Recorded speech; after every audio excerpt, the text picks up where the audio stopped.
या तो जज एब्सेंट होती हैं, या लॉयर्स का हड़ताल होता है, या फिर कंडोलेंस होता है। कंडोलेंस का मतलब अगर उस पूरे इलाके में, पूरे ज़िले में कोई भी वकील, पुराना नया, कोई भी जज, अगर उसकी मृत्यु हो जाती है तो उस दिन कोर्ट में कोई काम नहीं होता।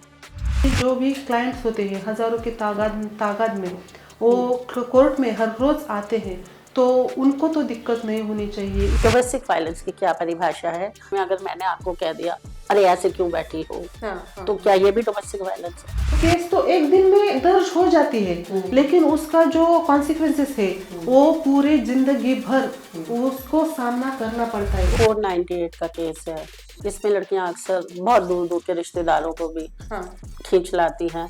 तो अगर इसी तरह से झूठे केस डालते गए तो हो सकता है रिश्तेदार डर के मारे शादियों में आना बंद कर दें। अगर कोई क्लाइंट खुद से आता है और वो बोलता है कि मेरे साथ ये हुआ, वो भी हुआ, वो क्या सच बोल रहा है, वो कुछ झूठ बोल रहा है, ये तो वकील को पता नहीं होता है। कुछ मोरल इथिक्स या मोरल रिस्पॉन्सिबिलिटी लॉयर की भी है कि इसमें कोई जो सामने वाला है तो उसको पूरी जिंदगी ही तबाह ना की जाए। अतुल सुभाष की आत्महत्या के बाद क्या पुरुषों को कोई सुप्रीम कोर्ट से राहत मिली? कभी कभी किन आदमियों की नौकरी भी चली जाती है, उनका रेपुटेशन भी खराब होता है, तो ऐसे केसेस में वो तो फाइनेंशियली भी लॉस उनको सहना पड़ता है और वो आत्महत्या तक भी पहुंच जाते हैं। जैसे कि कैंडल मार्च निकलता है महिलाओं के लिए, वैसे भी पुरुषों के लिए भी उनको संगठन ने वो निकालना चाहिए ताकि पुरुषों को भी न्याय मिले। ऐसे बहुत से पुरुष होते हैं, मेरे क्लाइंट है, जो कि रोते हुए आते हैं, मुझे इससे बाहर निकलना है। आज कोर्ट में बहुत सारे केस लंबित पड़े हैं, पेंडिंग पड़े हैं, तो क्या इसका एक बहुत बड़ा कारण ये है कि लोगों में इस डर की कमी है कि अगर चलो मैंने झूठा केस डाल भी दिया तो अरे मेरा तो कुछ नहीं बिगड़ने वाला। अगर किसी में लॉ में अमेंडमेंट करनी होती है तो वो पार्लियामेंट में हमारे नेता ही करते हैं। मेंटेनेंस और एलिमनी तय करने के वक्त वो लड़का कितना कमाता है, उसके पास नौकरी है या बिजनेस है, वो देखा जाता है, उसके सभी डॉक्यूमेंट देखे जाते हैं, उसके पास एंसेस्ट्रल कोई प्रॉपर्टी है क्या, वो भी देखा जाता है, उसके पास कोई खुद की कमाई हुई प्रॉपर्टी है क्या, घर है क्या, गाड़ी है क्या, ये भी देखा जाता है। सपोज कई बार लड़का है और उसका फादर उसको एंसेस्ट्रल प्रॉपर्टी से बेदखल कर देता है, वो नहीं देता, हम तो आप लोगों के पास आते हैं, आप ही लोग हमें सजेस्ट करते हैं कि ये धारा लगा दीजिए, ये कर दीजिए। तो अगर आप झूठी धाराएं हमसे लगवाते हैं, क्लाइंट से लगवाते हैं, तो आप उसमें कितने भागीदार हैं और क्या आपको भी सजा मिलनी चाहिए? तो जज साहब के सामने कहेगा कि भाई मैंने तो ये चार्ज नहीं लगाया था, मगर हमारे वकील साहब ने लगा दिया। अतुल सुभाष जी ने अपनी जज साहिबा पे बहुत गंभीर आरोप लगाए हैं, तो क्या जज साहिबा के लिए कोई एक्शन होगा और क्या उसकी कोई ट्रांसपेरेंसी सारे देश को देखने को मिलेगी? थोड़े दिन पहले अभी एक सोशल मीडिया पे जज साहब के कमरे में एक लेडी थी और दोनों ने आपस में मतलब सेक्सुअल संबंध करने की कोशिश करी थी, उस तरह का वीडियो वायरल हुआ। तो ऐसा तो नहीं है कि जज साहब ने ऐसा किया ही नहीं और वीडियो झूठा बन के हो गया। जजेस सिर्फ किसी आदमी के लिए, उसको तंग करने के लिए उस कुर्सी पर नहीं बैठते हैं, वो न्याय देने के लिए बैठते हैं। मुझे अगर अपने वकील से किसी तरह की कोई शिकायत है तो मैं किसके पास जाऊँ? आप बार काउंसिल के पास जा सकते हैं। पोक्सो क्या है? अक्सर समाज में एक नया ट्रेंड देखा जा रहा है, डिवोर्स के केस में जिन औरतों के पास लड़की है, फीमेल चाइल्ड है, वो रियल फादर के ऊपर भी इस तरह के एक्ट का प्रयोग करती हैं। तो एसएम साहब के मूड पे डिपेंड करता है कि वो उसको जेल में भी भेज सकते हैं। तो इस सब का माने इतने सेंसिटिव इशू को हम इतने छोटे स्तर पे बिना उसकी कोई सुनवाई हुए, बिना कोई आयोग की रिपोर्ट हुए कैसे माने ये हो रहा है या चल रहा है? इसमें एक बहुत बड़ी रिफॉर्म की आवश्यकता है। जो भी मैंने अभी तक आरोपी देखे हैं तो वो यही बताते हैं कि हम प्रूव ही नहीं कर सकते कि हमने वो जुर्म किया ही नहीं है। हर सरकारी ऑफिस में जाने से पहले हमारी आम जनता तो डरती है कि हाँ कोई भी डॉक्यूमेंट निकालना हो, कुछ भी करना हो तो हमें यहाँ कितना देना पड़ेगा ये मालूम नहीं, और उसके सिवा हमारा काम भी होता नहीं। तभी मैं जेल में विजिट करती हूँ तो मैं देखती हूँ कि वो बोलते हैं कि अरे हमने तो कुछ किया नहीं था, हम तो उस केस में इन्वॉल्व नहीं थे, लेकिन हमें ये प्रूव नहीं कर सके कि हाँ हमने ये किया ही नहीं है। तो सुप्रिया जी के लिए हम एक काम छोड़ के जा रहे हैं कि मुझे उम्मीद है वो एक आरटीआई डालेगी और इस तरह के निर्दोष लोगों के बारे में जानने की कोशिश करेगी और सोशल रिफॉर्म में इस मुद्दे को हाईलाइट करेगी। जरूर औरतों के लिए हार्ड लीगल एक्शन नहीं लिया जाता है। कभी कभी अगर हमारे ऊपर अन्याय हो रहा है तो न्याय के लिए खुद ही लड़ना चाहिए। अभी सुप्रिया जी, ऑस्ट्रेलिया में 18 साल तक के बच्चों के लिए मोबाइल बैन कर दिया गया है, तो क्या भारत को भी कोई ऐसा कदम उठाना चाहिए? आज अतुल सुभाष के सुसाइड ने हिंदू विवाह पे कई सवालिया निशान लगा दिए हैं। सुर्खियों में रहे इस केस पर अनगिनत विवाद और चर्चाएं छिड़ी हैं। तो आइए आज बात करेंगे अतुल सुभाष के इस केस के बारे में और उनके जैसे और कई अनगिनत लड़कों के बारे में जिन्होंने परेशान होकर सुसाइड को गले लगाया। आज हमारे साथ हैं बारामती की एडवोकेट सुप्रिया विशाल बर्गे।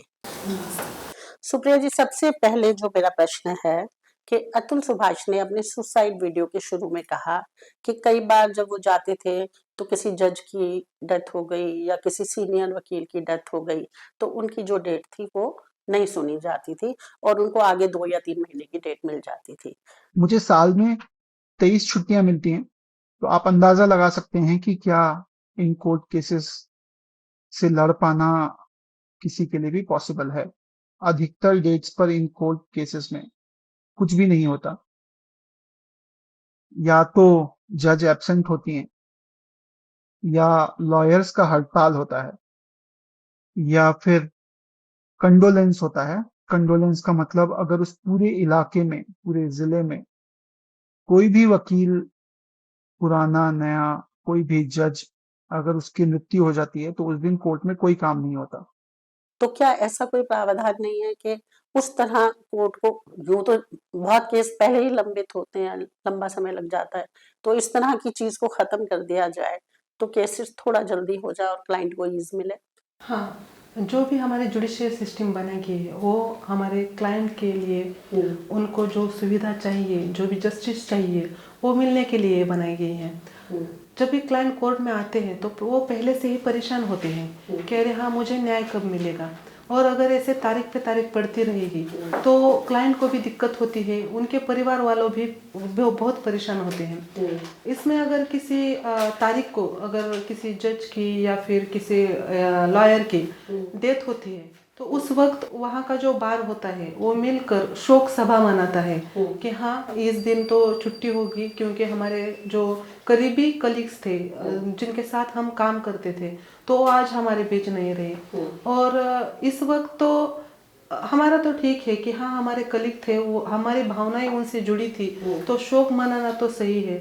लेकिन इसमें भी जो भी क्लाइंट्स होते हैं, हजारों की तादाद में वो कोर्ट में हर रोज आते हैं तो उनको तो दिक्कत नहीं होनी चाहिए। इसमें अगर हर बार थोड़ा सा रिफॉर्म लाए, सुधारना लाए और शोक सभा मनाए और उसके बाद वो जो कोर्ट का कामकाज है वो थोड़ी देर तो करे, जो कि इमरजेंसी केसेस है उसके लिए तो कोर्ट चलता है। तो ऐसे भी जो मैटर है, जो कि दूर से आए हुए क्लाइंट है, उनको दिक्कत ना आए, इसलिए उस दिन का कामकाज भी चलना चाहिए ताकि दोनों भी साध्य हो सके कि क्लाइंट को भी उनका जो केस है वो चले, तारीख पे तारीख ना पड़े और केस के रिजल्ट के लिए देरी ना हो। और दूसरा कि जो भी हमारे कलीग्स प्रति हमारी भावना है वो भावना भी पूरी हो सके और उनकी शोक सभा भी मनाई जाए। अब मैं पहले अपने दर्शकों को ये बताना चाहती हूँ कि हम उन औरतों के अगेंस्ट नहीं है जिनके साथ सचमुच में इस तरह का वायलेंस होता है। हम सिर्फ उन औरतों के लिए ये बातचीत कर रहे हैं जो अपने हस्बैंड को फाल्स केसेस में फंसाती हैं। तो सुप्रिया जी, सबसे पहले बताइए कि डोमेस्टिक वायलेंस की क्या परिभाषा है और ये जो डोमेस्टिक वायलेंस है इसके लिए औरत को क्या प्रूव करना पड़ता है? डोमेस्टिक वायलेंस मतलब कि एक ही घर में जो भी व्यक्ति के साथ वो महिला रह रही है, अगर वो उसको मेंटली, इमोशनली, फिजिकली या फाइनेंशियली हरास करती है या फिर आते जाते वक्त कुछ ताने मारती है और उसको, उस महिला को वो अनकंफर्टेबल लगता है या उसकी हानि होती है, शारीरिक होती है या मानसिक होती है, तो वो डोमेस्टिक वायलेंस का केस दर्ज करा सकती है। और इसके प्रूव करने के लिए बताया जाए तो उस घर में सिर्फ वो औरत और वो जो घर के मेंबर है वही रहते हैं, तो उस केस में तो वो जो बोलती है वही सच माना जाता है या उसके ऊपर जो भी एविडेंस होगी, यानी कि कुछ फोटोग्राफ्स होते हैं, वीडियो हो गए या कुछ डॉक्यूमेंट होते हैं, तो वो भी वो कोर्ट में दर्ज करा सकते हैं। नहीं, मगर डोमेस्टिक वायलेंस में अगर मैंने आपको कह दिया, अरे ऐसे क्यों बैठी हो, हाँ, तो क्या ये भी डोमेस्टिक वायलेंस है? अगर उसको लगता है कि नहीं उन्होंने मुझे जानबूझकर ऐसा कहा, मेरा अपमान किया, तो ऐसे कुछ लड़कियां है भी कि जो मुझे घर में ऐसा बोला, मेरे मेरे मन की नहीं हो रही है, तो मैं आपके ऊपर तो केस डाल दूंगी, तो देख लेना क्या परिणाम होता है। ऐसे धमकियां भी देती है और कुछ घर में तकलीफ ना होते हुए भी झूठी केस भी डलवा देती है। अच्छा, ये जो 498 का केस है, इसमें लड़कियां अक्सर बहुत दूर दूर के रिश्तेदारों को भी हाँ, खींच लाती हैं। तो अगर इसी तरह से झूठे केस डालते गए, तो हो सकता है रिश्तेदार डर के मारे शादियों में आना बंद कर दें, आइसोलेट हो जाए, और हमारी सोसाइटी। वैसा तो हो रहा है अभी। अभी पहले जो देखा जाए तो जब भी शादी होती थी ना, तो लड़के के जो भी रिलेटिव्स होते हैं, लड़की के जो भी रिलेटिव्स होते हैं, वो एक दूसरे के लिए जगह देखते थे कि हाँ इसकी हमारी मामा की भतीजी है, इसकी शादी से करो। लेकिन आज लोग डरते हैं, वो बोलते हैं कि नहीं शादी में हम इस झमेले में नहीं पड़े। इसलिए तो जो मैरिज का जो वेबसाइट है वो बढ़ गया है कि हाँ चलो वहां पर रजिस्ट्रेशन कर दो और जो भी होगा वो वहां से आप देख लीजिए। और मेरा ये मानना है कि लड़कियों को भी ना थोड़ा सा पेशेंस रखना चाहिए। अगर घर में कोई भी दिक्कतें होती है तो एक दूसरे से साझा करके उसे मिटाना चाहिए, क्योंकि ऐसे ही जाओ डोमेस्टिक वायलेंस दर्ज करो या फिर 498 दर्ज करो तो घर वाले भी डर जाते हैं और उसके वजह से उसका जो पूरा लाइफ 25 ईयर्स तक तो वो रहती है अपने मैके में, लेकिन पूरा जो लाइफ होता है 75 ईयर्स है जो भी वो जिएगी वो तो ससुराल में जाना होता है। जो भी सेफ्टी सिक्योरिटी होती है वो तो ससुराल में मिलती है। जो भी हमें लाइफ के जो न्यू एक्सपीरियंस लेने होते हैं वो तो ससुराल में मिलते हैं। तो उसके और बच्चों पे भी शायद इसका हाँ बहुत असर पड़ता बच्चों पे भी इसका बहुत सारा बुरा असर पड़ता है। और अगर देखा जाए तो केस तो एक दिन में दर्ज हो जाती है, लेकिन उसका जो कॉन्सिक्वेंसेस है वो पूरे जिंदगी भर उसको सामना करना पड़ता है, वो लड़का हो लड़की हो। तो मेरा लड़कियों से कहना है कि आप झूठी केस दर्ज ना कराएं। अगर किसी को भी शादी करनी है ना तो पहले ये उसने डिसाइड करना चाहिए मुझे शादी करनी है, मेरे जैसा ही मुझे समझने वाला, मुझसे प्यार करने वाला, मेरे केयर करने वाला, मेरे भविष्य की पूरी सेफ्टी सिक्योरिटी देने वाला ही मुझे हस्बैंड या वाइफ चूज करनी है। ऐसा करके ही वो अगर आगे जाते हैं इस ख्याल से जाते हैं कि मुझे ये शादी आगे तक ले जानी है, तो ऐसे अगर ख्याल से जाते हैं तो उसमें उसको भी ससुराल में एडजस्ट होना बहुत अच्छे से आ जाएगा और झूठे केसेस जो है फाइल करना वो भी बंद हो जाएंगे। तो कभी कभी हम माताओं पर भी ये जिम्मेदारी आ जाती है कि बेटी को शादी से पहले कुछ चीजें हम जरूर सिखानी चाहिए। अच्छा, ये जो 498 का केस होता है, अगर ये किसी पे डाल दिया जाए तो उसके लिए उस व्यक्ति को क्या करना चाहिए, सेफ्टी के लिए क्या कदम उठाने चाहिए? अभी तो ऐसा जैसे कि पहले था कि बहुत सारा मांगते थे कि मैं कैसे ये लाओ वो लाओ। अभी तो ऐसा है कि लड़कियां खुद पड़ी हुई है, लड़कियों को खुद के पैसे उनके पास हैं, तो इतना सारा ऐसा नहीं हो रहा है कि हाँ आया तुम मैं कैसे ये लाओ वो लाओ। फिर भी अगर कोई झूठा केस करना चाहता है तो उसको ये ख्याल में रखना चाहिए कि हाँ उसके बारे में जो भी झूठा केस डालने जाएगी तो उसके बारे में कोई डॉक्यूमेंट हमारे पास है क्या। कभी कभी क्या होता है कि उसके अकाउंट से कुछ तो पैसे हमारे अकाउंट में आ जाते हैं और वो ऐसा दिखाते हैं कि इन्होंने मांगे इसलिए मैंने वो दे दिए। तो इसके बारे में उसको सजग रहना चाहिए। और जो दोनों में से आपसी जो समझौता होता है कि हाँ कि मैं तेरे लिए ये कर रहा हूँ तू भी मेरे लिए ये कर रही है, वो दोनों के बीच में भी होना चाहिए। अगर हो सके तो कोई ऐसा एग्रीमेंट होगा कि हाँ नहीं हम दोनों अगर आगे जाकर तो Prenuptial। हाँ, आगे जाकर हम दोनों अगर सेपरेट होते हैं तो इस बेसिस पे होंगे, वो म्यूचुअल हो, वर्बली हो या रिटर्न हो, वो दोनों में शादी के पहले ही तय होना चाहिए कि हाँ मुझे ये पसंद है, मुझे ऐसा ऐसा रहना पसंद है, मैं कुछ चेंजेस आपके लिए कर भी सकती हूँ, और अगर मुझसे नहीं निभाया जाता तो हम इस तरह से सेपरेट भी हो जाएंगे, कि ताकि दोनों को भी, हस्बैंड को, वाइफ को, वो दोनों को, फैमिली को भी इससे दिक्कत ना हो जाए। कोर्ट कचहरी, पुलिस थाना, इसके जो सारे प्रोसीजर है उसमें, हाँ, उसमें वो खींचे ना, और उनको जो मेंटल हेल्थ पे असर होता है वो भी ना हो, फाइनेंशियल जो क्राइसिस को जाना पड़ता है वो भी उनको ना जाना पड़े। अक्सर देखा जाता है कि जब कोई पार्टी वकील के पास जाती है तो वकील ही उसको सजेस्ट करता है कि तुम ये डाल दो, इसमें ये वाला भी धारा हो जानी चाहिए, ये भी। तो इस सब के लिए वकील कितने जिम्मेदार हैं? हर वक्त वकील ही ऐसा नहीं बोलते हैं कि आप ये भी डाल दो, वो भी डाल दो, वो भी डाल दो।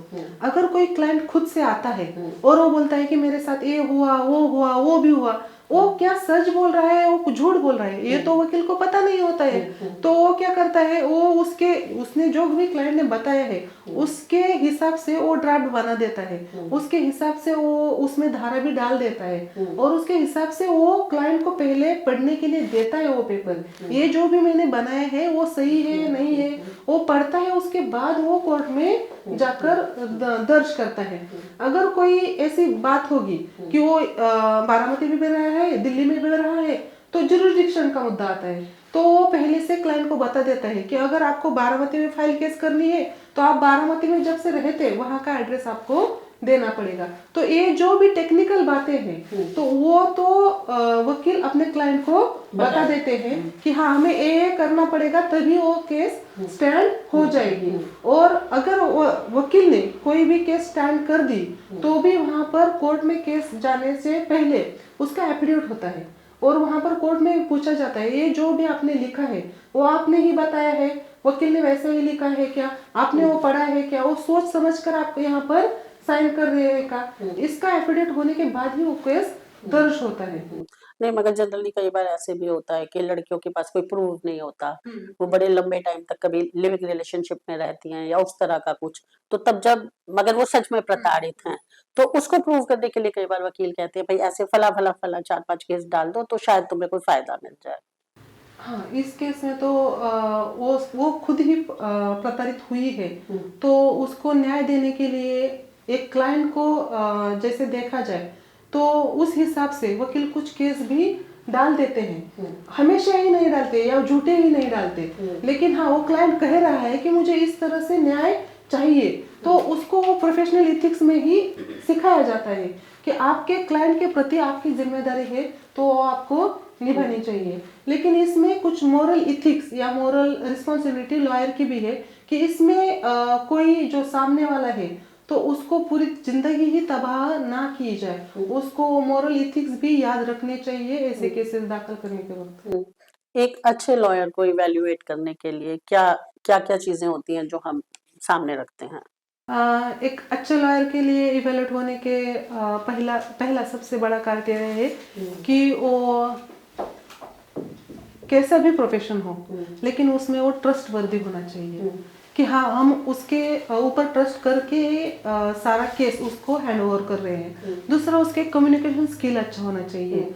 तीसरा कि उसका जो ड्राफ्टिंग होता है, कोर्ट में जो भी हम एविडेंस देते हैं उसके ऊपर केस हम जीत जाते हैं तो उसका ड्राफ्टिंग अच्छा होना चाहिए। उसके बाद वो जो भी एविडेंस जिस तरह से वो देख रहा है वो भी उसके अंदर क्वालिटी होनी चाहिए। उसके अंदर पढ़ाई करने की भी ख्वाहिश होनी चाहिए, क्योंकि क्या है वो तो हमेशा लॉज में कुछ ना कुछ तो चेंजेस होते हैं, तो वो चेंजेस भी उसको अपडेट करने चाहिए। और जो भी केसेस हम डालते हैं तो उसमें सबसे बड़ी खासियत होती है कि लॉयर में दोनों पक्ष को लेकर भी कभी कभी साथ चलना पड़ता है, जैसे कि मीडिएशन होता है, काउंसलिंग होता है, जिसमें कि उनका आपस में समेट भी अगर करना होता हो तो भी लॉयर को वो करने में बहुत अच्छी तरह से आना चाहिए। और उसने अपने क्लाइंट के प्रति हमेशा जिम्मेदारी उठाने की उसकी इच्छा भी होनी चाहिए, और उसके बाद उसकी पढ़ाई, उसका वो पर्सनैलिटी भी वैसा होना चाहिए। अतुल सुभाष की आत्महत्या के बाद क्या पुरुषों को कोई सुप्रीम कोर्ट से राहत मिली? अभी तो ऐसे लॉ में पुरुषों के लिए खास ऐसे कोई चेंजेस नहीं हुए हैं। अगर देखा जाए तो सिर्फ महिला ही पीड़ित नहीं होती है, बहुत सारे पुरुष भी पीड़ित होते हैं। कभी कभी क्या होता है कि महिला अगर किसी पुरुष ने कोई गुनाह नहीं किया है तो भी वो क्या करते हैं कि वो केस डाल देते हैं, तो उसमें वो पुरुष की उसकी फैमिली पूरी फ्रस्ट्रेट हो जाती है, उनको नुकसान हो जाता है, जिंदगी भी तबाह हो जाती है। कभी कभी किन आदमियों की नौकरी भी चली जाती है, उनका रेपुटेशन भी खराब होता है।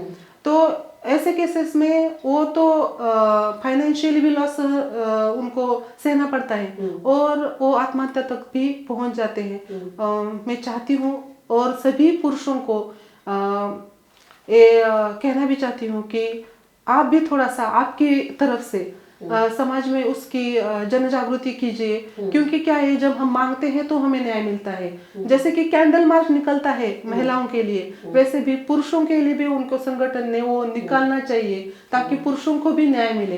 क्योंकि आज मैं यहाँ बैठी हूँ, मैं बोल रही हूँ, वो भी मेरे पति विशाल बर्गे इनके वजह से, मेरे ससुर एडवोकेट विजय कुमार बर्गे इनके वजह से। अगर उन्होंने सपोर्ट नहीं किया होता तो मैं आज लॉयर बनकर आपके सामने इतने अच्छे तरह से खड़े नहीं हो सकते।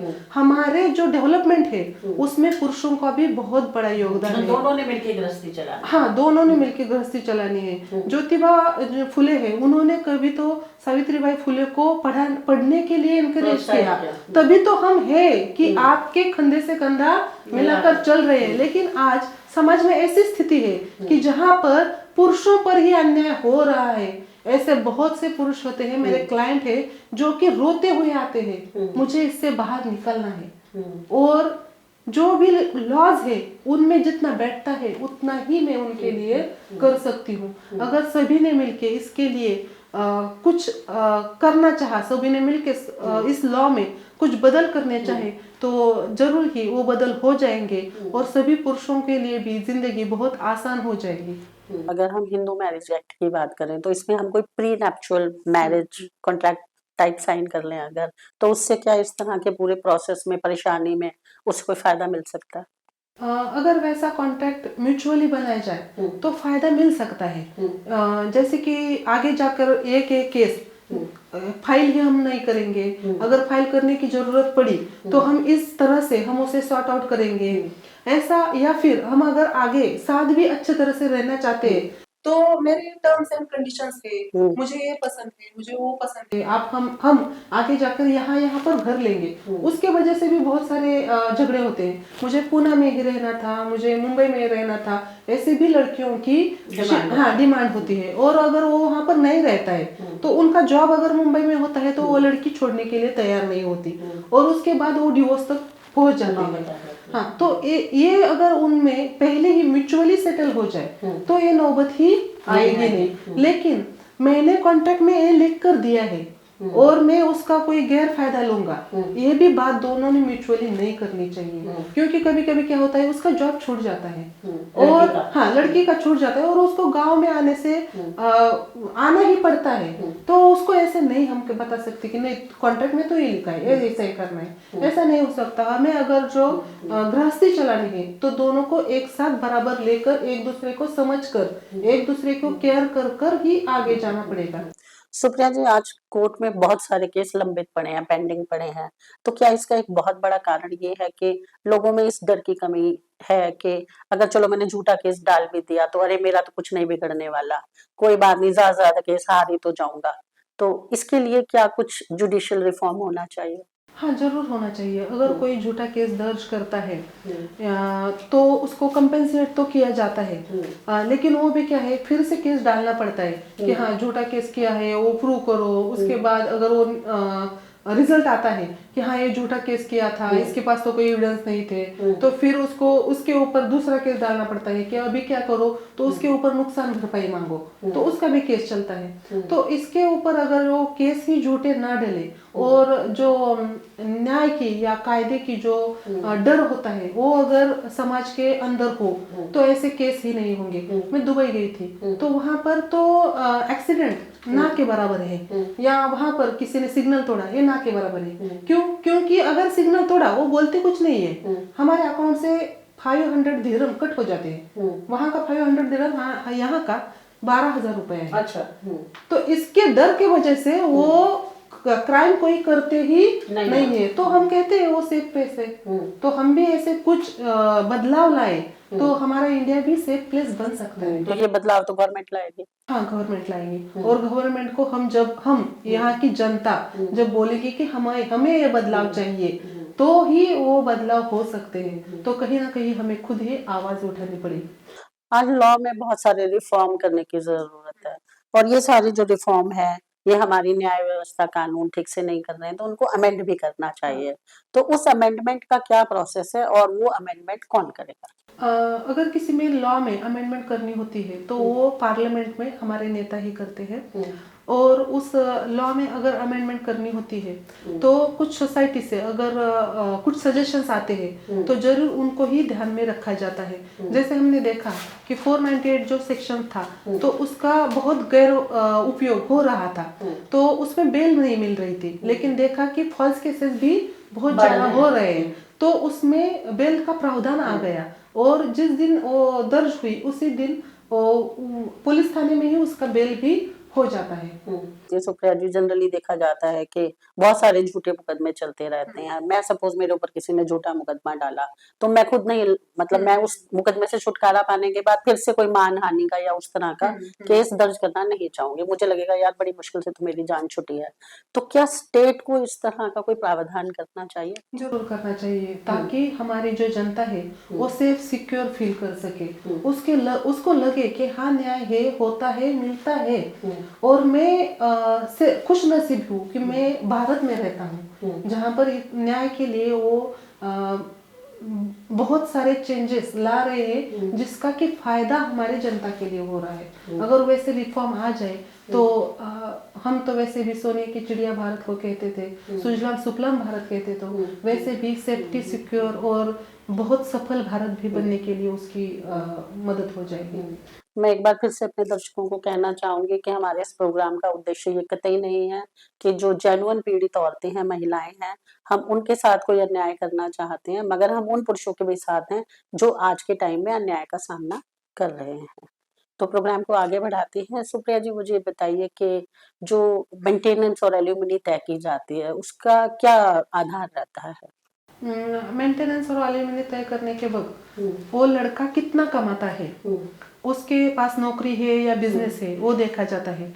उसके सभी डॉक्यूमेंट देखे जाते हैं। उसके पास एंसेस्ट्रल कोई प्रॉपर्टी है क्या, वो भी देखा जाता है।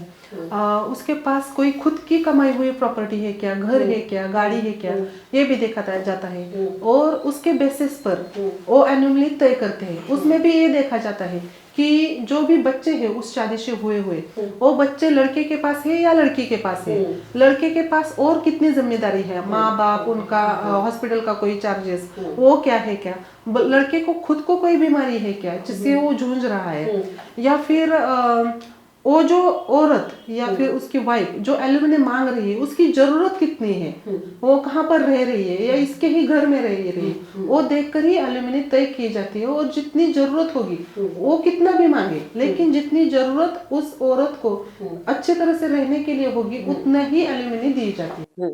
अच्छा, एल्यूमिनी में एक चीज और भी अभी आपने कहा, एंसेस्ट्रल प्रॉपर्टी।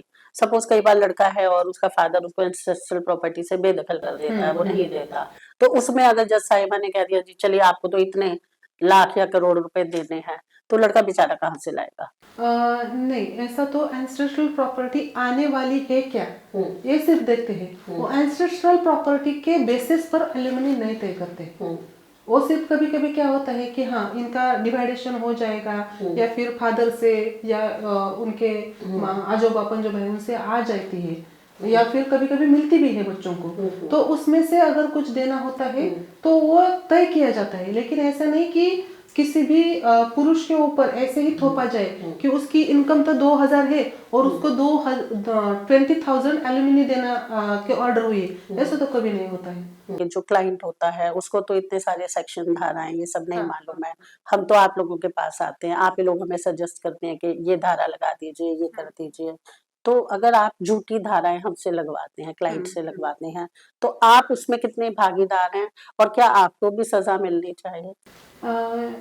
ये तो हर वकील की नैतिक जिम्मेदारी है कि वो जब भी धाराएं लगाए तो पूरी पढ़ाई करके अच्छे तरह से उस मैटर को समझकर उसके बाद ही क्लाइंट को उसकी सब जानकारी देकर इसका परिणाम ये हो सकता है, ऐसा करना चाहिए, ये तुम्हारे साथ हुआ है तो उसका ये रिजल्ट आएगा, तुम चाहती हो क्या कि उसको सजा हो, अगर हस्बैंड हो तो उसको सजा हो, उसी फांसी हो जाए, ऐसा अगर तुम चाहती हो तो ये जो तुमने एविडेंस दिए तो इसका ये हो जाएगा, ये सेक्शन लगाया तो उसको इतनी सजा हो जाएगी, ये पहले क्लाइंट को बताकर ही फिर वो धाराएं लगानी चाहिए। अगर ऐसा कोई वकील होता है कि जो कि सारी बातें अपने क्लाइंट को पूरी तरह से न बताए, कोई कुछ भी छिपाए क्लाइंट से और उसके इच्छा के अगेंस्ट अगर कोई धारा लगाता है और वो केस उसके उससे छिपाए हुए अगर कोई अनप्रोफेशनली वैसे केस चलाता है तो जरूरी है कि उसको भी सजा होनी चाहिए। तो ये कैसे डिसाइड होगा, कैसे प्रूव होगा? वो तो जब केस चलती है क्लाइंट को पता चलता है तभी क्लाइंट खुद ही उसके लिए उसने खुद के न्याय के लिए उसे खुद ही खड़ा होना पड़ेगा। तो जज साहब के सामने कहेगा कि भाई मैंने तो ये चार्ज नहीं लगाया था मगर हमारे वकील साहब ने लगा दिया। वैसा अगर कहता भी है तो भी उसको उसके लिए भी कुछ ना कुछ तो एविडेंस देने पड़ेंगे, फिर से प्रूव करना पड़ेगा और वो कोर्ट कचहरी प्रोसीजर इससे तो उसको फिर से गुजरना पड़ेगा। अतुल सुभाष जी ने अपनी जज साहिबा पे बहुत गंभीर आरोप लगाए हैं और कहा जाता है कि जो सुसाइडेड नोट होता है या सुसाइड करने से पहले व्यक्ति जो भी बोलता है उसको एक एविडेंस के तौर पर माना जाता है। तो क्या जज साहिबा के लिए कोई एक्शन होगा और क्या उसकी कोई ट्रांसपेरेंसी सारे देश को देखने को मिलेगी? ये तो होगा या नहीं होगा इसके बीच में अटक जाएगा, क्योंकि क्या है अगर होगा बोलेंगे तो भी एविडेंस कुछ ना कुछ तो देने पड़ेंगे, नहीं होगा बोलेंगे तो भी कुछ ना कुछ तो क्यों नहीं होगा इसका भी जवाब देना पड़ेगा। और हमें जो है ना उसके साथ जो कुछ भी हुआ भले वो सत्य घटना हो या उससे लगता है कि मेरे साथ अन्याय हुआ है ऐसा लगता है तो फिर भी उसको जो भी आगे होता है ज्यादा से ज्यादा क्या होगा कि अगर उसने वीडियो डाला है वो सोशली इतना वायरल हुआ है, उसको सच में तकलीफ हुई है तो इंक्वायरी बैठ सकती है कि हाँ इसमें सच में ऐसा हुआ था नहीं हुआ था ये देखा जाएगा। नहीं मगर ये बहुत गंभीर आरोप है जुडिशरी पर, तो इसके लिए मुझे लगता है गवर्नमेंट को कोई कमेटी भी गठित करनी वैसे चाहिए। तो हमें इस प्रोफेशन में ऐसा बताया जाता है कि हम कभी भी हमारे न्याय व्यवस्था पे हमारे यहाँ के जजेस पे कोई भी उंगली ना उठाए या उनके बारे में कुछ भी बुरा ना बोले। नहीं मगर इसमें मैं 1 मिनट में आपको इंटरप्ट कर रही हूँ। थोड़े दिन पहले अभी एक सोशल मीडिया पे जज साहब के कमरे में एक लेडी थी और दोनों ने आपस में मतलब सेक्सुअल संबंध करने की कोशिश करी थी, उस तरह का वीडियो वायरल हुआ। तो ऐसा तो नहीं है कि जज साहब ने ऐसा किया ही नहीं और वीडियो झूठा बन के हो गया। तो कुछ कई बार जुडिशरी में भी गलत लोग भी होते हैं, ऐसा नहीं है। तो क्या उनको सिर्फ इसलिए छोड़ दिया जाए कि भाई हम जुडिशरी पे उंगली नहीं उठा सकते? नहीं नहीं वैसा नहीं होता। अगर कोई इंसान वो किसी भी पोजीशन में हो, किसी भी पोजीशन में हो, अगर वो इंसान कोई गंभीर गुनाह करता है या क्राइम करता है, किसी को नुकसान पहुंचाता है तो उसके ऊपर तो पूरी प्रोसीजर जैसी आम आदमी के लिए होती है वैसी ही पूरी प्रोसीजर उसके ऊपर भी चलाई जाएगी। और जाएगी या जाती है? जाती है और उसको भी सजा होती है। वो सिर्फ जज है, वो सिर्फ कोई ऑफिसर है या फिर वो हमारे यहाँ का नेता है इसलिए उसको छोड़ा नहीं जाता है। नहीं मगर आज पूरा देश अपनी आंखें लगाए बैठा है कि उन जज साहिबा पे कोई एक्शन लिया गया या नहीं, मगर कहीं भी कोई माने पब्लिक प्लेटफॉर्म पे पब्लिक डोमेन में कुछ ऐसा नहीं है। अभी तो उसके ऊपर जो भी होगा सच क्या है वो उसके ऊपर तो इंक्वायरी बिठाई जा सकती है या कोई समिति संगठन की जा सकती है, उसके बाद ही वो प्रूव हो जाएगा कि ऐसा कुछ हुआ था नहीं होता। तब तक वो काम करती रहेंगी। क्योंकि वो काम करती रहेंगी क्योंकि उन्होंने उस जज होने के लिए बहुत सारे एग्जाम दिए हैं, उन्होंने उसका ट्रेनिंग लिया है। मैंने आज तक 16 साल के एक्सपीरियंस में देखा है कि जजेस सिर्फ किसी आदमी के लिए उसको तंग करने के लिए उस कुर्सी पर नहीं बैठते हैं, वो न्याय देने के लिए बैठते हैं। वो उनके सामने एक ही दिन में कभी कभी 100 से ज्यादा भी केसेस होते हैं, तो वो देखते हैं डॉक्यूमेंट क्या है, इसमें उनकी आगे की जो प्रोसीजर है वो क्या है, उनको तो प्रोसीजर पूरी तरह से फॉलो करनी पड़ती है और उसके हिसाब से ही वो जो भी ऑर्डर लिखते हैं वो ऑर्डर लिखते हैं। तो वो किसी एक आदमी को या एक औरत को, जो भी क्लाइंट आए हैं, उसको तंग करने के लिए वो कोई ऑर्डर उनके अगेंस्ट नहीं करते हैं। ठीक है, जैसे ही हम जज साहब के सामने अपना मुकदमा लेके जाते हैं, अब वो इतने एक्सपीरियंस हैं हाँ। कि मुझे लगता है कि वो तो बहुत जल्दी सोच लेते हैं कि कौन गलत है और कौन सही है, तो फिर भी मुकदमे को इतना लंबा क्यों चलाया जाता है? हमने जो भी हमारी न्याय व्यवस्था ली है, वो इंग्रज जो आए थे, अंग्रेज। तो हाँ, अंग्रेज आए थे तो उनसे अडॉप्ट की है। तो उन्होंने बता दिया ये ऐसे ऐसे प्रोसीजर चलनी चाहिए, तो वही प्रोसीजर अभी हम फॉलो करें। उसमें कुछ कुछ चेंजेस आए हैं, जैसे कि फास्ट ट्रैक होगा या फिर लोक अदालत होगी, जिससे कि जो भी कोर्ट में केसेस दर्ज होते हैं वो कम से कम हो, कुछ या फिर मीडिएशन से खत्म हो जाए। कुछ मीडिएशन से खत्म हो जाए। और अगर मीडिएशन से खत्म होते हैं तो उसमें भी बहुत अच्छा माना जाता है कि हाँ, लोक अदालत में इस कोर्ट में इतने इतने केसेस खत्म हो गए। तो कोर्ट के जो पहले से अच्छी तरह से वो बदल रहा है, जो सिस्टम है वो बदल रही है। बार काउंसिल का क्या काम है?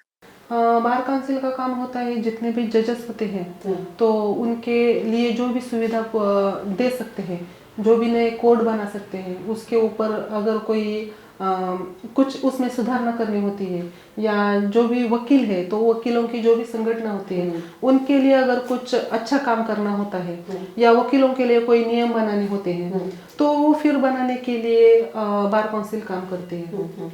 अच्छा, मुझे अगर अपने वकील से किसी तरह की कोई शिकायत है तो मैं किसके पास जाऊँ? आप बार काउंसिल के पास जा सकते हैं, या फिर कोई पर्सनल ऐसी घटना हुई है कि आपको मारा हुआ है या खून हुआ है, तो फिर पर्सनली आप पुलिस थाने में उसके ऊपर, जैसे आम आदमी के ऊपर केस दर्ज होती है वैसे ही केस दर्ज होनी चाहिए। कई बार ऐसे होता है कि वकील साहब ने फीस तो पूरी ले ली, मगर फिर कहते हैं नहीं भाई, अब हमें और फीस दीजिए, नहीं तो मुकदमा छोड़ देते हैं। तो ऐसी स्थिति में क्लाइंट क्या करे? ऐसी स्थिति में तो क्लाइंट को उस जो भी बार है उसकी जो बार की कमेटी है अभी की, उसमें भी कंप्लेंट डालनी चाहिए, बार काउंसिल में भी कंप्लेंट डालनी चाहिए। और क्लाइंट को भी थोड़ा सा सतर्क रहना चाहिए। जब भी फी देते हैं तो 2-3 डिवाइडेशन में अगर देते हैं तो अच्छा होगा कि हाँ, पहले तो थोड़ी सी दे दी, उतना काम हो गया, आगे से दे दी, ऐसे कुछ स्लॉट कर दिए तो उनको भी दिक्कत नहीं होगी और जो लॉयर है उनको भी दिक्कत नहीं होगी। बार काउंसिल में पब्लिक डोमेन की बातें सुनने के लिए, पब्लिक की बातें सुनने के लिए क्या कुछ लोग हैं? बार काउंसिल में तो जो भी बार के मेंबर होते हैं उनमें से ही इलेक्टेड मेंबर जो होते हैं वो वकील भी वो वहाँ पर होते हैं।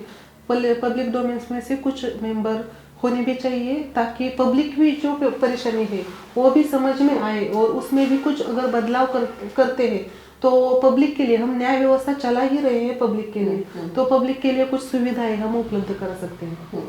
पोक्सो क्या है? और माने कहा जाता है बड़ा डरावना सा एक ड्रैक्युअल लॉ है ना? तो उसके बारे में जरा बताइए। पोक्सो जो भी बच्चे हैं जो कि 18 ईयर से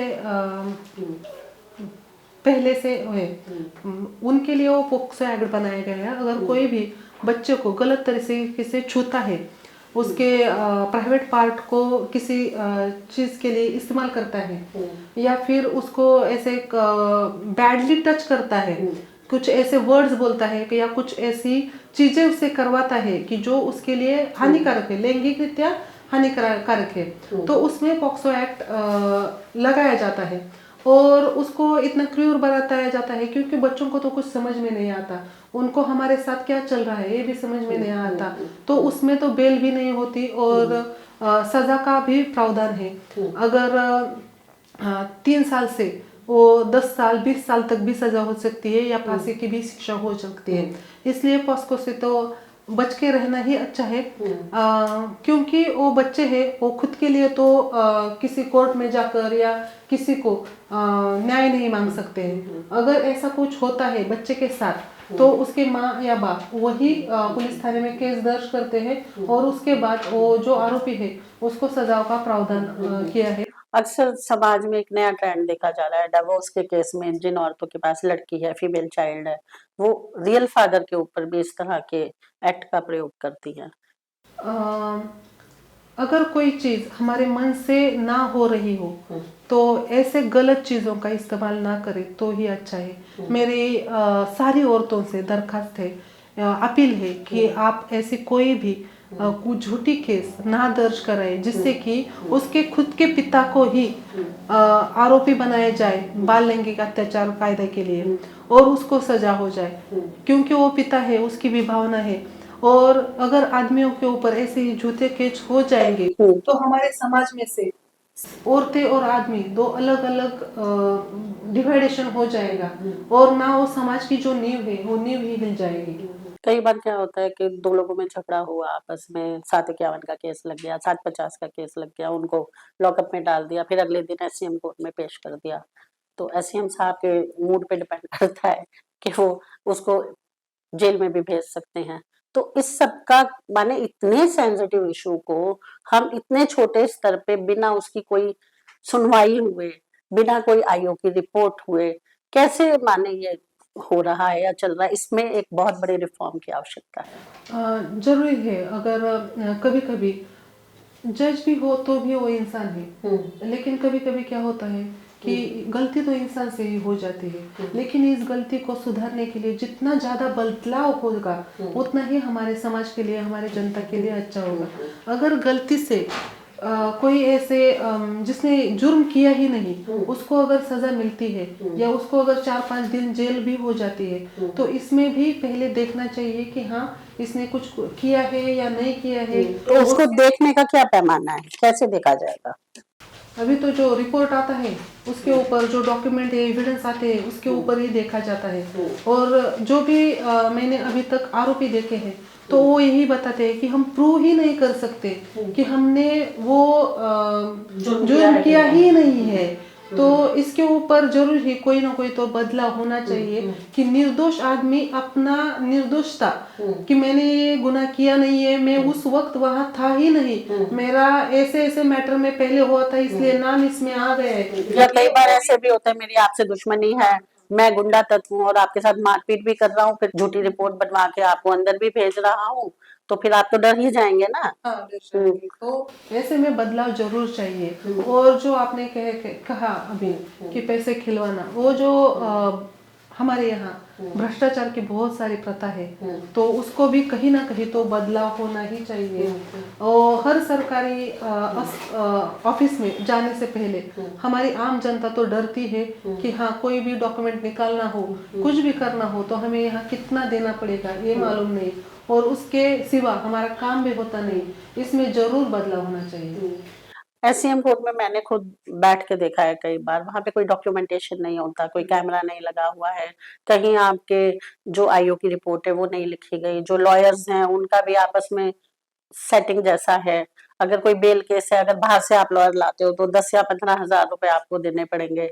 तो हर आदमी या गरीब आदमी जिनको वो उठा के ले आते हैं अचानक, वो तो उतना पे नहीं कर सकता, तो वो तो बेचारा अंदर जाएगा ही जाएगा। और जो सुप्रीम कोर्ट में 2018 में एक गाइडलाइन आई थी कि आपको ये नॉर्म्स किसी को भी जुडिशियल कस्टडी में डालने से पहले पूरे करने होंगे, तो क्या एससीएम कोर्ट वो सब रूल्स फॉलो करता है? डॉक्यूमेंट्री देखे जाए तो फॉलो करते हैं।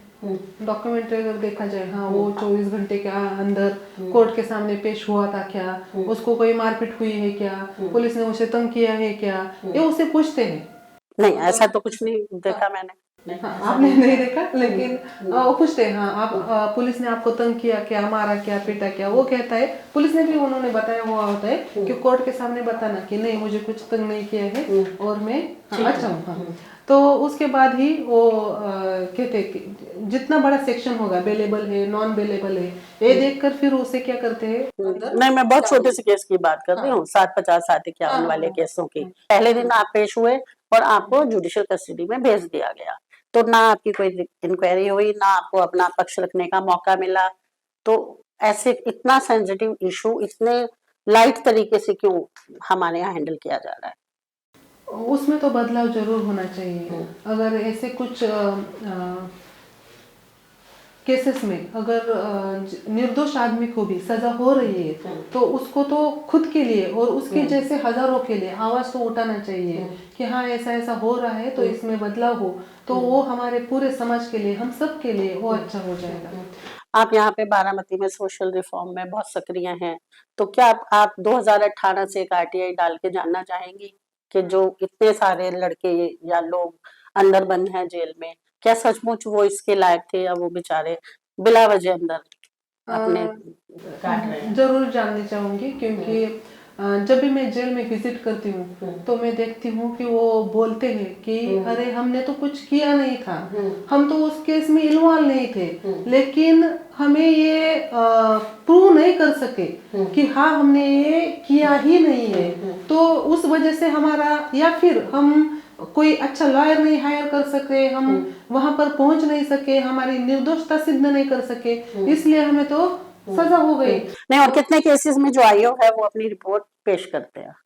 हाँ वो तो करनी चाहिए, वो तो करनी चाहिए। अगर वो हम अगर आरटीआई दाखिल करते हैं और वो निकलता है कि हाँ इतने इतने केसेस में नहीं दाखिल हुई है तो हमें जरूर उसमें बदलाव लाना चाहिए और हर केस में उसकी इन्वेस्टिगेशन अच्छी तरह से होनी चाहिए, क्योंकि भारत के किसी भी नागरिक को भारत के ही सिस्टम से, भारत के ही न्याय व्यवस्था से वो तंग ना हो जाए। वो न्याय व्यवस्था उसके भले के लिए बनाई गई है और हमारे ही देश के नागरिकों को सुरक्षा के लिए तो बनाई सुप्रिया जी के लिए हम एक काम छोड़ के जा रहे हैं कि मुझे उम्मीद है वो एक आरटीआई डालेगी और इस तरह के निर्दोष लोगों के बारे में जानने की कोशिश करेगी और सोशल रिफॉर्म में इस मुद्दे को हाईलाइट करेगी। जरूर। सुप्रिया जी, एक प्रश्न मेरे मन में और है कि अगर किसी लड़के पे कोई रेप केस लग जाता है और वो झूठा साबित हो जाता है, तो वो सामने वाले पक्ष को कोई भी किसी तरह की पनिशमेंट दिला सकता है? जनरली हमारे यहाँ ये होता है कि लड़कियों पे या लेडीज पे उस तरह का माने बहुत टफ वो नहीं लिया जाता लीगल एक्शन,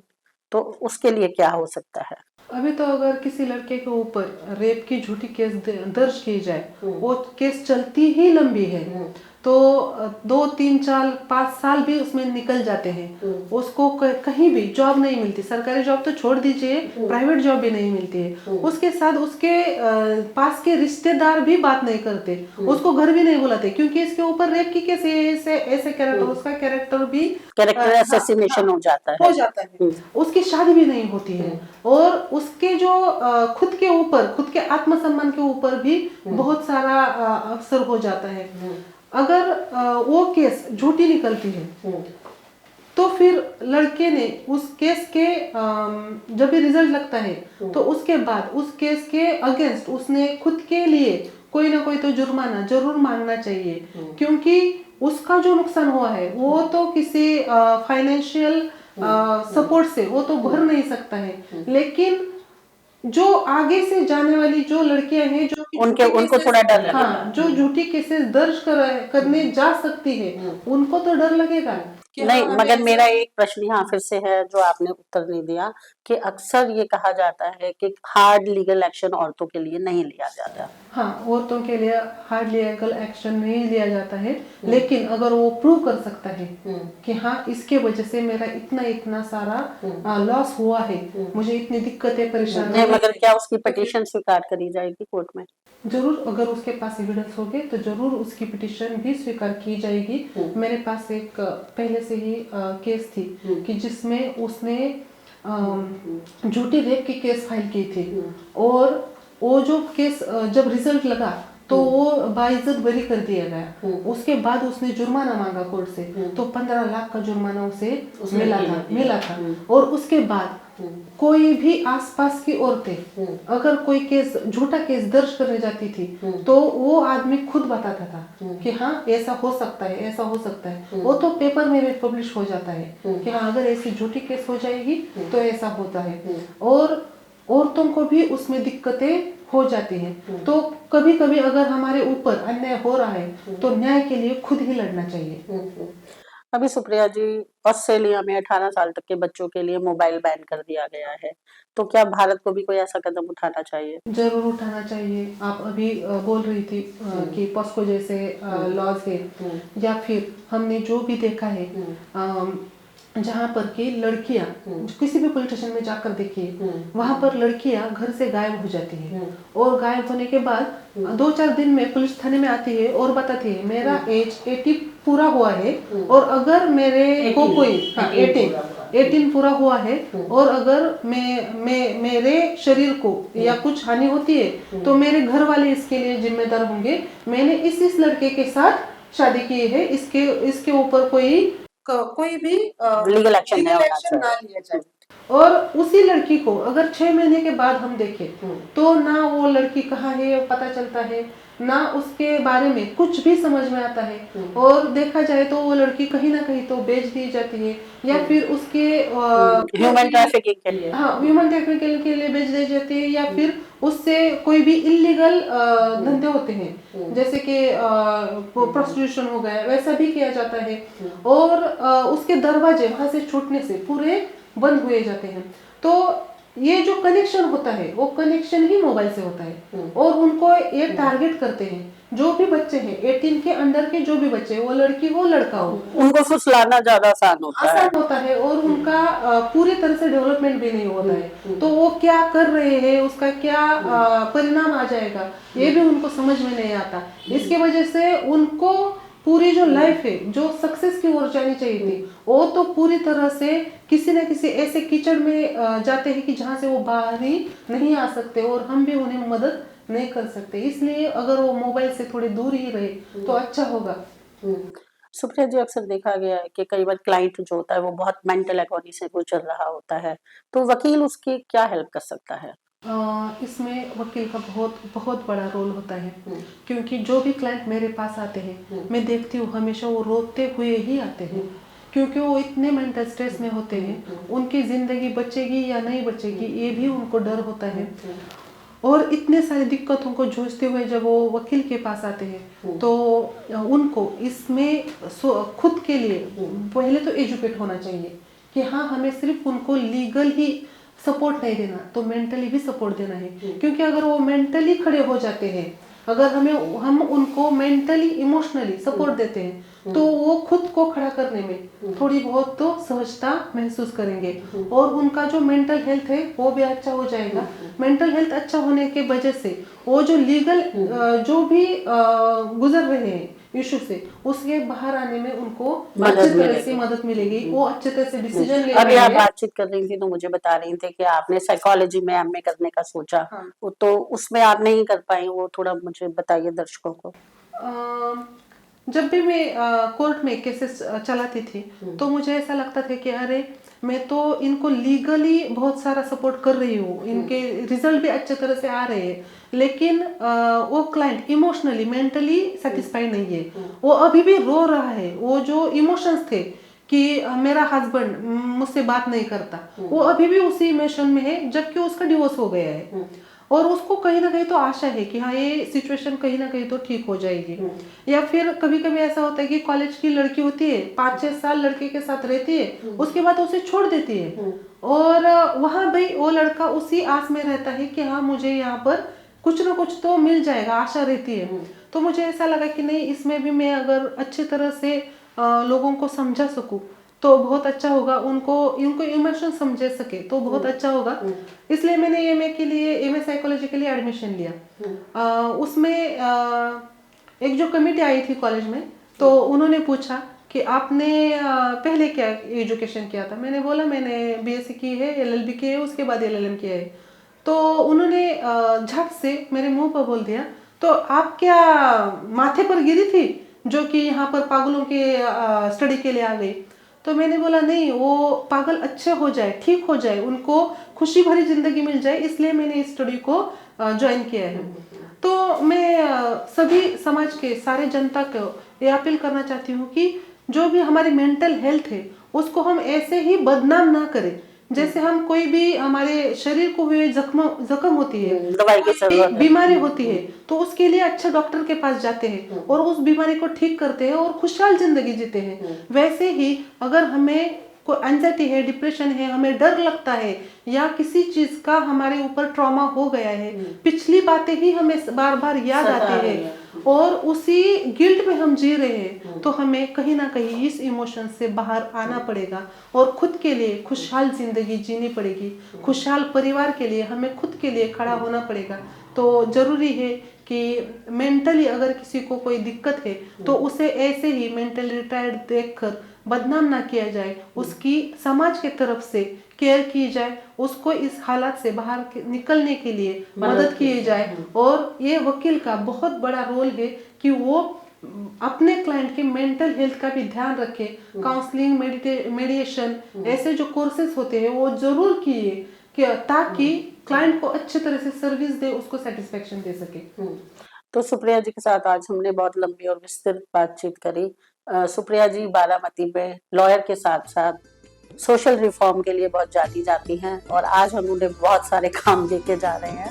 उम्मीद है वो इन कामों को अपने कंधों पर लेंगे और हमें फीडबैक भी देंगे। Thank you Supriya ji. Thank you ma'am. और आपने जो भी काम मुझे सौंपा है वो जरूर मैं पूरा करने के लिए पूरी जिंदगी उसके लिए काम करती रहूंगी। और आप सबका धन्यवाद। Thank you.